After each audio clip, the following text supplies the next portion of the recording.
Deadpool hit theaters in 2016, bringing a very different kind of superhero movie Cockshot! Her poor wife! and packed with tons of Easter eggs. And please don't make the super suit green or animated. And even though it took over a decade to finally get off the ground, the film still holds many behind-the-scenes secrets and hidden references that you probably don't know about. That's why in today's video, we're gonna dive into all the facts about Deadpool. The plans for the first Deadpool movie actually go way back to the early 2000s, when Artisan Entertainment, fresh off the success of the Blair Witch Project, made a deal with Marvel to produce several movies and TV shows based on their characters. And in addition to the projects about Captain America and Thor, there was a Deadpool movie. But as you can probably guess, none of those projects ever made it past the planning stage. Quite unfortunate. Fast forward to 2004, and the Deadpool rights moved to New Line Cinema, which had just released Blade Trinity that year, directed by David S. Goyer. It was during the production that the director and Ryan Reynolds himself became involved with the Deadpool movie. However, the director abandoned the project shortly after. By 2005, New Line was no longer interested in the project, and Fox ended up buying the rights to the character. But before greenlighting a solo Deadpool movie, the studio decided to test the waters with their most popular character first. Stryker finally figured out how to shut you up. In 2009, Ryan Reynolds still hadn't given up on making a solo movie for the character. Around this time, he was invited to play Deadpool in X-Men Origins Wolverine, or they would cast another actor, and he would lose the chance to play the hero in the future. It was sort of like play Deadpool in this movie or we'll get someone else to. To make matters worse, the Writers Guild strike was happening during the film's production, so Ryan Reynolds himself ended up writing many of his dialogues to ensure the character at least had his sarcastic personality, since he felt the original script made no sense. In the script that we had, it just said, Wade Wilson shows up, talks really fast. What? What am I supposed to do with that? One clear sign that the script didn't make sense is at the end, when Deadpool finally appears with his transformed look, two blades extending from his arms, and a stitched up mouth. Hey, it's me, just cleaning up the timelines. Despite the poor reception of X-Men Origins Wolverine, the film had decent enough box office success to encourage Fox's plans to produce a solo Deadpool movie starring Ryan Reynolds. Worth it. So, in 2010, aiming for a faithful adaptation, Fox hired screenwriters Rhett Reese and Paul Wernick, the duo behind the success Zombieland. They were chosen precisely for their experience in writing adult-toned action comedies. You got taken hostage by a 12-year-old? 12's the new 20. Gun, please. Veteran director Robert Rodriguez was considered for the director's chair, but he ended up turning it down. The final choice was the debut director Tim Miller, who had drawn attention due to his experience with visual effects. And finally, after more than a decade, the film was set to get off the ground. However, the adult script still caused uncertainty at the studio, and the project was put on hold again, until this happened. Oh, hello there. I bet you're wondering why the red suit. In 2012, Fox released a small budget for director Tim Miller to create test footage that would be used to convince the studio. He created these shots using computer graphics with Ryan Reynolds himself voicing Deadpool. Excusez pour savoir. But even then, the studio still hadn't given the green light for production. Not even the influence of James Cameron and David Fincher defending their friend Tim Miller to the executives was enough. That does it! However, this test was crucial for the movie's release, as a few years after filming this test, someone accidentally leaked the footage online. Only recently did Ryan Reynolds himself admit that he was responsible. Based on the overwhelmingly positive response from fans, Fox finally gave the green light for the movie's production to begin less than 24 hours after the leak. I'm touching myself tonight. Initially, they wanted a PG-13 version, but after some budget cuts, the studio agreed to allow the R rating. It's funny that I only ever see two of you. It's almost like the studio couldn't afford another X-Men. So, to make the most of the limited budget, the production decided to tell the story non-linearly, mixing flashbacks into the scenes so that the action sequence on the highway could span the entire first act of the movie. Whose balls did I have to fondle to get my very own movie? Does rhyme with Wolverine. If you're enjoying these fun facts, don't forget to leave a like and also subscribe so you don't miss the videos about the Deadpool sequels. And surely the highly graphic action and unfiltered dialogue are one of the movie's biggest highlights, as this wasn't common within the genre. Finish f***ing her the f*** up! Language, please. and opened doors for movies like Logan, Joker, and the latest Squad movie to be made. But despite being one of the reasons for its success at the time, a mother created an online petition asking Fox to make a PG-13 version for theaters because her 8-year-old son wanted to watch the movie.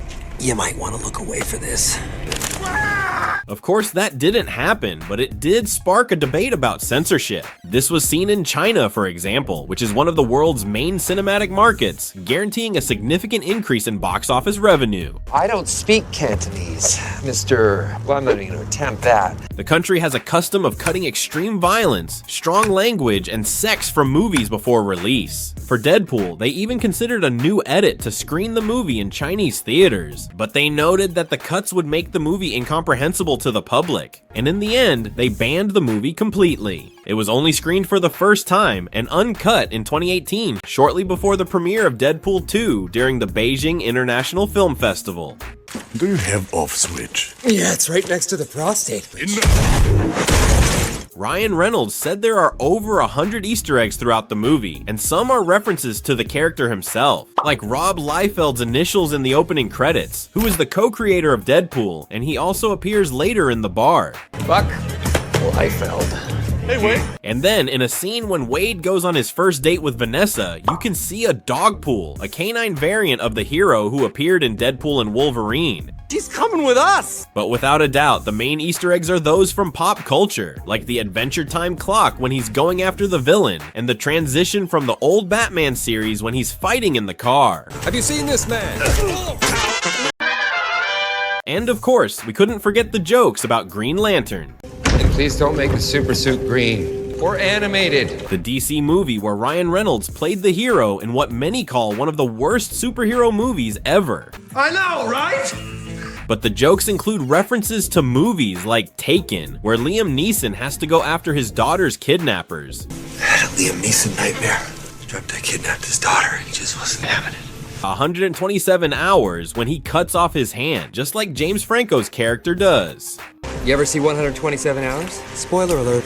There are also references to Alien 3 to make fun of Colossus's trainee, Ripley from Alien 3. the Godfather, when he calls both of them for the final battle, I'm gonna make him an offer he can't refuse. And I got an offer that you can't refuse. and even Marvel movies like Spider-Man 2 Go get him, Tiger. Go get her, Tiger. and Blade. Let's have fun at your midnight showing of Blade 2. And as soon as he meets Vanessa, he makes a reference to The Mummy, What's a nice place like you doing in a girl like this? What is a place like me doing in a girl like this? and later there's an allusion to Star Wars, Just ride a bitch's back like Yoda and Luke. which Wade responds to with a reference to Weird Science, where two friends create the perfect woman on a computer. Jesus Christ, it's like I made you in a computer. The scene where Deadpool breaks himself all up trying to fight Colossus is inspired by this Monty Python scene where King Arthur cuts off the Black Knight's arms and legs, and he still keeps fighting back. All right, we call it a draw.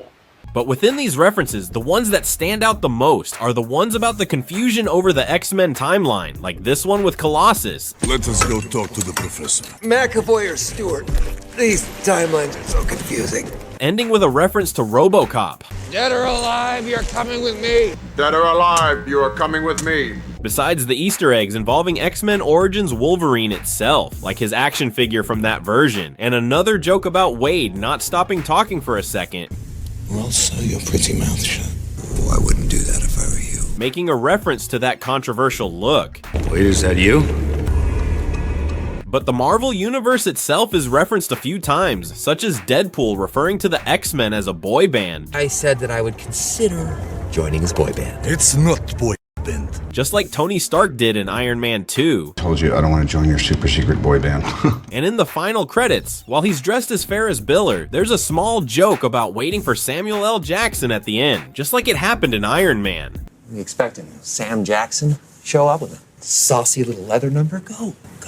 For sure, one of Deadpool's standout features is his mask, which shows his facial expressions just like the artists do in the comics. Although it might seem like a simple task, creating Deadpool's mask was actually quite complex. It all started with digitizing Ryan Reynolds' face. From there, they built the mask on top, and after several tests, they finally arrived at the finished result. To bring Deadpool's facial expressions to life, they used CGI with Weta Digital capturing around 250 reference scenes performed by Ryan Reynolds himself, which were then applied to the film's shots. Is the mask muffling my voice? The suit was crafted by a team of sculptors, 3D modelers, and costume specialists to achieve the look we see on screen. And the suit was so well made that Ryan Reynolds actually took one home as a reward for spending over 10 years trying to get the movie made. But CGI was also used in many moments that go almost unnoticed in the movie, like the opening highway scene where digital vehicles and sets were used to create the entire action sequence.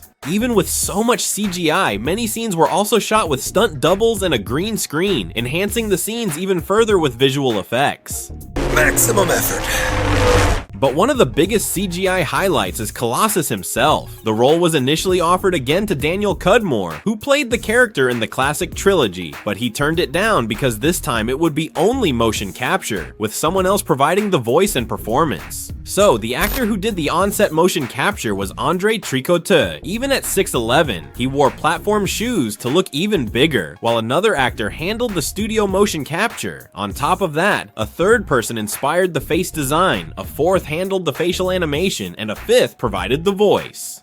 Just promise. Yeah. Deadpool had a budget of $58 million, and in its first weekend alone, grossed over $100 million, surpassing The Matrix Reloaded for the biggest opening in history for an R-rated movie. In the end, the movie grossed over $780 million worldwide, reaching the milestone of the highest grossing movie within that rating, only recently surpassed by Deadpool and Wolverine in first place. Soldiers of Fortune, drinks on me! All this success earned it a Golden Globe nomination for Best Motion Picture, the first Marvel film to achieve this nomination, and Ryan Reynolds is the first actor to be nominated for a Golden Globe for playing a Marvel character. On top of that, the movie's huge success with both audiences and at the box office led to a sequel released in 2018, and a third chapter where Deadpool teams up with Wolverine to face a multiversal threat. That's Wolverine. You're damn straight it is. They're gonna make him do this till he's 90. If you're a fan of the Deadpool movies, comment below on which one is your favorite from the trilogy, and check out some of these recommendations on the side.